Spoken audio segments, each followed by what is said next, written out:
Hello my dear student, welcome to my YouTube channel.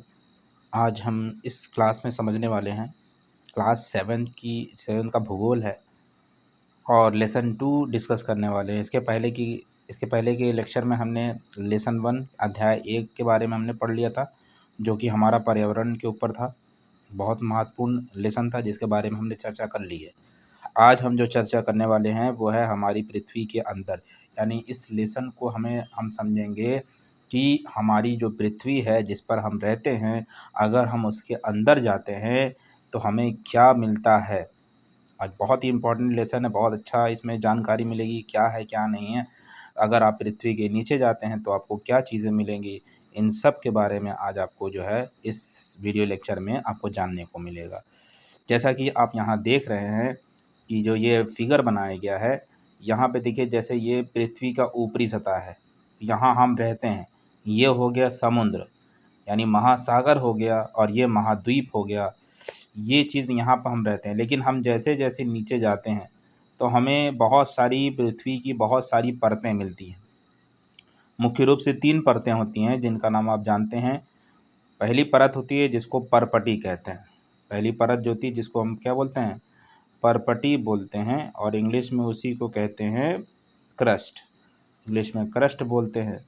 और दूसरी जो उसके नीचे जो परत आपको मिलेगी उसको मेंटल कहा जाता है। हिंदी में भी मेंटल बोलेंगे, मेंटल बोलेगा। दूसरी परत जो होती है मेंटल कहा जाता है, जो बीच वाली परत होती है। और सबसे अंदर जो परत आपको मिलेगी उसको कहा जाता है कोर। कोर या इसी को क्रोड भी कहा जाता है, आपकी किताब में क्रोड भी दिया है इसीलिए। जबकि कोर यहाँ पे 2 भाग में बांटा गया है। कोर एक आउटर कोर होता है और एक इनर कोर होता है। तो ये चीज़ ध्यान में रखेंगे आप। ये इतनी लेयर होती है। तो आपसे पूछा जाएगा कि हमारी पृथ्वी की कितनी परतें हैं, तो आप परत तुरंत बताएंगे कि सबसे पहली जो परत होती है उसको परपटी कहा जाता है, इंग्लिश में क्रस्ट कहा जाता है। दूसरी जो परत है उसको मेंटल कहा जाता है, और जो तीसरी परत है उसको कहा जाता है कोर। और कोर को 2 भाग में विभाजित किया गया है, एक आउटर कोर मतलब बाहरी कोर, एक आंतरिक कोर। ठीक, इसके बारे में हम इस लेसन में समझने वाले हैं। चलेंगे आगे, अब समझेंगे। चलिए आगे देखिएगा क्या दिया है। आगे देखिए दिया है कि ये तीनों जो परतें हैं, इन तीनों परतों के बारे में हमें जानना है कि हमारी जो पृथ्वी की जो धरती की जो परतें हैं उनके बारे में जानना है। तो पहला देखिए दिया है क्रस्ट, इसी को परपटी कहते हैं। इसी को क्या बोलते हैं, परपटी कहते हैं, या इसी को भू परपटी भी कहते हैं। याद रखेंगे, इसी को क्या बोलते हैं, भू परपटी। ठीक, तो ये चीज़ याद रखेंगे। क्रस्ट जिस पे हम रहते हैं, मतलब जो पृथ्वी के जिस लेयर पर हम रह रहे हैं उस परत का नाम है क्रस्ट, और उसी को परपटी कहा जाता है, या उसी को भू परपटी भी आप कहते हैं। आगे देखेंगे, लिखा हुआ है सबसे ऊपरी परत है और पतली परत है। इसके नीचे जाएंगे तो और मोटी मोटी परत मिलेगी। जो मेंटल की परत होती है वो और मोटी होती है, और जो कोर होता है वो और मोटा होता है। तो उसके बारे में हम यहाँ समझेंगे। जैसे यहाँ दिया गया है कि महाद्वीप पर, अगर हम महाद्वीप की बात करें जहाँ हम रहते हैं, मतलब पूरी जो ज़मीन है, पूरे विश्व की जो ज़मीन है उसको महाद्वीप कहा जाता है। बहुत सारे बड़ी बड़ी जो ज़मीनें हैं उसको महाद्वीप कहा जाता है। और महाद्वीप से इसकी जो मोटाई है वो लगभग आपकी 35 किलोमीटर है। तो आप याद रखेंगे महाद्वीप से कितनी मोटाई है, तो आप बताएंगे 35 किलोमीटर है। और महासागर से कितनी मोटाई है इस परपटी की, तो आप बताएंगे 5 किलोमीटर। ये दोनों एकदम क्लियर रखिएगा। ये सब बातें जो है सीधे सीधे एनसीईआरटी बुक से ही लिखी गई हैं। एनसीईआरटी जो आपकी नई बुक है वो उससे सीधे सीधे सब चीज़ें लिखी गई हैं। तो इन सब के बारे में आपको ध्यान में रखना है। आगे देखिए दूसरा, इसके बारे में समझ लिया तो आप इतनी बात याद रखेंगे कि जो हम जहाँ हम रहते हैं ये महाद्वीप है। महाद्वीप, इससे हम अगर नीचे 35 किलोमीटर तक जाते हैं तो हमें जो परत मिलेगी वो परपटी मिलेगी। अगर हम महासागर की बात करें यानी समुद्र की बात करें, समुद्र के नीचे जो ज़मीन होगी उस ज़मीन को आप नीचे जाइएगा, उस ज़मीन के 5 किलोमीटर आप नीचे जाएंगे तो आपको जो परत मिलेगी वो भी परपटी की ही परत मिलेगी। Is that clear everyone? चलिए आगे समझते हैं। अब दूसरा जो है वो है मेंटल के बारे में। किसके बारे में? मेंटल के बारे में है। दूसरा जो दूसरी परत होती है, तो हमने बताया था ना कि एक परत ये है, एक परत ये और एक परत है ना, अलग अलग परतें हैं। तो दूसरी जो नीचे वाली परत है उसको मेंटल कहा जाता है। अब देखिए ये कहा ना क्रस्ट के ठीक नीचे है। अब पूछा जाएगा बताइए मेंटल कहाँ है, तो ये परत बताएंगे, ये परत जो है वो क्रस्ट के यानी परपटी के ठीक नीचे पाई जाती है और लगभग जो है 29 किलोमीटर तक फैली है, 2900 किलोमीटर तक फैली हुई है। आपसे पूछा जाएगा कि बताइए कितनी किलोमीटर तक फैली हुई है मेंटल की जो परत है, तो आप बताएंगे 2900 किलोमीटर तक फैली हुई है। और एक चीज़ बहुत इंपॉर्टेंट है इसमें कि पूछा जाएगा बताइए पिघली हुई जो चट्टान है जिसको मैग्मा कहा जाता है, पिघली हुई चट्टान को क्या कहते हैं? मैग्मा कहते हैं। और ये मैग्मा कहाँ पाया जाता है? तो आप बताएंगे जो दूसरी परत है मेंटल, उसमें वो जो है मैग्मा से ही बनी हुई है। क्लियर है? एक एक चीज़ एकदम इम्पोर्टेंट है, एक एक चीज़ समझते जाइएगा और यहाँ पे देखते जाइएगा।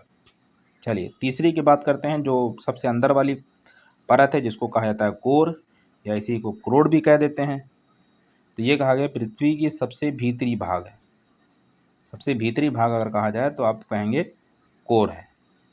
ठीक, आगे समझेंगे। जैसे यहाँ कहा गया त्रिज्या, लगभग इसकी जो त्रिज्या होती है वो है 3500 किलोमीटर। कितनी होती है? 3500 किलोमीटर होती है कोर की त्रिज्या। अब पूछा जाएगा बताइए इसमें जो है कौन से धातु पाए जाते हैं, तो आप बताएंगे निकेल और लोहे पाए जाते हैं। चलिए आगे देखेंगे। देखिए जैसे यहाँ बताया कि निकेल और लोहे, ये दो चीज़ें हैं, दो धातु हैं जिसका नाम है निकेल और लोहा। मतलब निकेल और Fe मतलब होता है फेरस, फेरस मतलब होता है आयरन।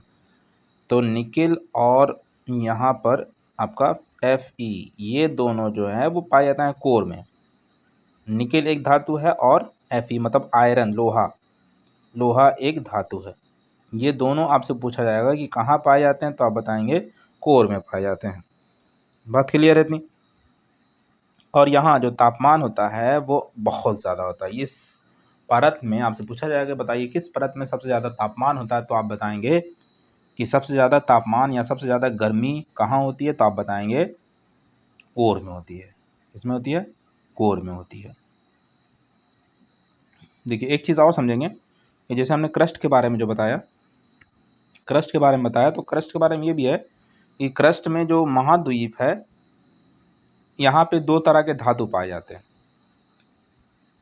यहाँ पे आपको मिलेगा, इसके बारे में भी डिस्कस करेंगे आगे भी, सीमा, या इसको सियाल कहा जाता है, सियाल, इसको सियाल, सियाल अभी हम आगे डिस्कस भी करेंगे क्या होता है सियाल, और इसको सीमा, है ना। दोनों चीज़ों के बारे में भी आपने डिस्कस करेंगे, दोनों ध्यान रखें। तो अभी डिस्कस हम आगे करेंगे। चलिए आगे समझते हैं क्या चीज़ दी गई है। हाँ देखिए, अब देखिए सियाल क्रस्ट के बारे में बताया ना कि अब देखिए जो क्रस्ट हमने जो पढ़ा है, जो हमने क्रस्ट के बारे में पढ़ा है, वो क्या पढ़ा है अभी तक? हमने ये समझा कि क्रस्ट जो है वो ऊपर सबसे पहली लेयर होती है, सबसे ऊपरी लेयर होती है जिस पर हम रहते हैं। तो देखिए अब जो महाद्वीप क्रस्ट है, यानी जहाँ हम रह रहे हैं, जो ज़मीन पर हम रह रहे हैं, उसे महाद्वीप कहा जाता है। तो महाद्वीप क्रस्ट को ही सियाल कहा जाता है, यानी सियाल महाद्वीप क्रस्ट निर्माण करता है। सियाल का मतलब क्या होता है? सियाल मतलब होता है, सी मतलब होता है सिलिका, सिलिका एक तत्व है। तो सिलिका SI मतलब सिलिका होता है, Al होता है एलुमिना। तो आपसे पूछा जाएगा बताइए कौन से तत्व हैं जो महाद्वीपीय क्रस्ट में पाए जाते हैं, तो आप बताएंगे सियाल मतलब सी मतलब सिलिका, Al फॉर एल्यूमिनियम। तो सिलिका और एलुमिना यहाँ लिखा हुआ है, तो एलुमिना से ही एल्युमिनियम बनता है। एल्युमिनियम जो आप बताएं धातु, एल्युमिनियम बनता है इससे, और इससे बनता है सिलिकॉन, एक तत्व होता है सिलिकॉन जिससे सेमीकंडक्टर वगैरह बनता है। तो वो इस चीज़ में, और चिप, माइक्रो चिप वगैरह जो होती है वो सिलिकॉन से बनती है, तो यहाँ उपयोग किया जाता है इसका। तो आप पूछा जाएगा बताइए सिलिकॉन और एल्युमिनियम बताइए कौन से परत में पाया जाता है, तो आप बताएंगे क्रस्ट में पाया जाता है। क्रस्ट के कौन से परत में, तो आप बताएंगे महाद्वीपीय क्रस्ट। कौन से? महाद्वीपीय क्रस्ट। और एक चीज़ और याद रखेंगे, हल्का और कम घना होता है। तो यहाँ ये याद रखेंगे, ये जो परत होता है वो हल्का और कम घना होता है। तो पूछा जाएगा, बताइए जो महाद्वीपीय जो क्रस्ट है वो कैसा होता है? तो आप बताएंगे ये हल्का और कम घना होता है एज कंपेयर टू महासागरीय क्रस्ट। ठीक है, ओशियन क्रस्ट से ज़्यादा ये हल्का होता है। आगे देखें, इसके बारे में भी समझे। अब देखिए दूसरा जो क्रस्ट का भाग है जो महासागरीय, हमने बताया ना महासागर, जैसे ये मान लेते हैं ये अगर ज़मीन है तो यहाँ महासागर होगा, यहाँ पे कुछ लोग होंगे, है ना, पेड़ पौधे होंगे, है ना, कुछ लोग भी होंगे। तो यहाँ पे जैसे कुछ लोग होंगे तो यहाँ पे भी, यहाँ क्या है? समुद्र है, ये पूरा समुद्र है ना। तो यहाँ पे जो क्रस्ट होगा, इस यहाँ पे जो क्रस्ट होगा, तो यहाँ पे जो क्रस्ट होगा उसकी 3500 लगभग 35 किलोमीटर इसकी मोटाई होती है। ठीक, और यहाँ पे जो धातु पाया जाता है वो सिलिका और एल्युमिनियम, सिलिका और एल्यूमिना पाया जाता है। ठीक, और यहाँ भी देखिए ये समुद्र हो गया पूरा, यहाँ पे भी क्रस्ट होगा, लेकिन इसकी मोटाई सिर्फ 5 किलोमीटर होती है। इसकी कितनी होती है? 5 किलोमीटर होती है। और इसमें जो तत्व पाया जाता है या धातु पाया जाता है वो बनता है सीमा। सी मतलब होता है सिलिका। ठीक, और Ma होता है मैग्नीशियम। मैग्नीशियम होता है जिसको कहा जाता है, एक धातु है और एक तत्व, मतलब वो जैसे उपधातु कहा जाता है। आगे देखें तो यही चीज़ आप याद रखेंगे कि जो महासागरीय क्रस्ट जो है वो किससे बना होता है? तो आप बताएंगे सीमा मतलब सिलिका और मैग्नीशियम से बना होता है, सिलिका और मैग्नीशियम से बना होता है ना। इस तरह के खनिजों से बना होता है। भारी होता है, आपसे पूछा जाएगा बताइए कौन सा भारी है? तो ये बताएंगे ये जो महासागरीय क्रस्ट है ये भारी होता है और सघन होता है, जैसे बेसाल्ट, है ना, बेसाल्ट की तरह जो है ये भारी और घन सघन होता है। आगे देखेंगे। ठीक,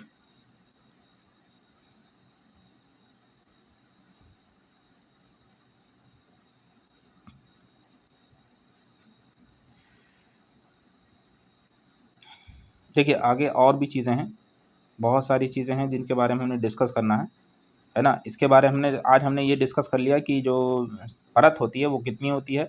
तो तीनों परत मेन चीज़ है, आपने परतों के बारे में समझ लिया, क्रस्ट है, मेंटल है और कोर है। और यहाँ पे देखिए क्रस्ट के बारे में आपने जान लिया, आज थोड़ा सा मेंटल और कोर के बारे में समझ लेते हैं, फिर इसके बाद चट्टानों के बारे में पढ़ना है। उसके बारे में हमने नेक्स्ट क्लास में समझेंगे, लेकिन थोड़ा सा यहाँ मेंटल के बारे में आप समझ लीजिए कि मेंटल जो दूसरी परत है वो क्या है। तो मेंटल जो है वो दूसरी जो है परत होती है, दूसरी लेयर होती है। इसकी मोटाई कितनी होती है? तो आप बताएंगे 2900 किलोमीटर इसकी मोटाई होती है, फैला होता है। अब ये जो है यह मुख्य रूप से जो है पिघली हुई चट्टान, आपसे बताया ना कि बताइए जो है मेंटल में जो है वो क्या है? तो बताएंगे पिघली हुई चट्टान होती हैं जिनको मैग्मा कहा जाता है। और यहाँ संवहन धाराएं घूमती रहती हैं। तो बहुत सारी जो है यहाँ पे धाराएं, जैसे ये धाराएं होती हैं, मतलब इस तरह जो है ऊपर जाएंगी, फिर इस तरह नीचे आएंगी, इस तरह जो है इस तरह एक संवहन, एक धारा बहती रहती है इस पिघले हुए चट्टान की। तो इसको संवहन धारा कहते हैं, जिससे जो है एक गति होती है जिसे प्लेट टेक्टोनिक की गति कहा जाता है। इसकी जो गति होती रहती है, इस गति से जो है मतलब प्लेट्स में भी जो है जो प्लेट होते हैं, इस स्थलीय प्लेट होते हैं, उससे में गति होती रहती है। जो स्थल मंडलीय प्लेट होते हैं, यानी हम जिस पर हैं वो बहुत सारी प्लेटों से बना हुआ है। तो स्थल मंडलीय प्लेट जो हैं वो घूमती रहती हैं, और इसी प्लेट्स को गति को प्लेट टेक्टोनिक की गति भी कहते हैं। अब इसके कोर के बारे में समझिए। कोर के बारे में आप समझेंगे, जो आउटर कोर है तो वो पिघला हुआ लोहे और निकल से बना हुआ है ना। चुंबकीय क्षेत्र के लिए जिम्मेदार है, लगभग 2200 किलोमीटर मोटा है।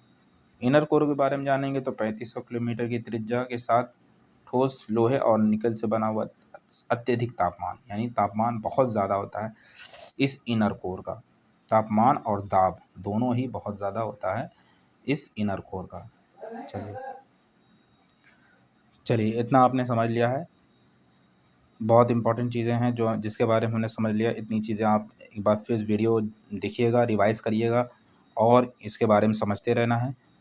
और इसके बाद जो लेक्चर होगा इसी में और टॉपिक बचा हुआ है जिसके बारे में शैल यानी चट्टानों के बारे में पढ़ना है, तो उसका और बढ़िया सा फिगर वगैरह दिखाया गया है, तो इसके बारे में सब चीज़ें पढ़ेंगे, है ना। लेकिन अभी नहीं, अभी टाइम बहुत ज़्यादा हो गया है और इसके बारे में हम लोग नेक्स्ट वीडियो लेक्चर में समझेंगे।